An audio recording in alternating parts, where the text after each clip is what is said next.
I'm at Habersham Central High School, and I've got Ric Wallace in the house. Come here, come here. I want to show you something really cool. Rick showed me something that is a true nugget. It's a Rick nugget, not a Buff nugget, but I thought a lot of people would benefit from it. It really has to do about a one-stop shop. It's about organizing your content. So, Rick, come here. I want to show you this. So, Rick, let's get close to the screen over here, Rick. So, Rick, this is Google Classroom, and this is where your students get their assignments. But you have like this one spreadsheet. What is this for, Rick? So the idea behind here is we're just trying to make it a lot easier for our students to navigate Google Classroom and make it so they can easily find all their work and the content that we're covering that week. Okay. So we click here, and then we'd open up, gives us to our spreadsheet here, and then I use Google Sheets a lot to Google Sheets. Yeah. And it's organized by tab. Like, it's this very simple way to follow all your projects and assignments. Right. And essentially, once they get through with the first week, they understand how they're going to get their content. For one tab's about the content, and then the other one will be the assignments that they'll be completing throughout the week.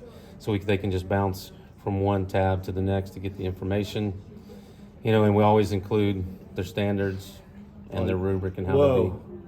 Whoa, Rick. So, Rick, thank you so much for sharing this wonderful Rick nugget with everybody.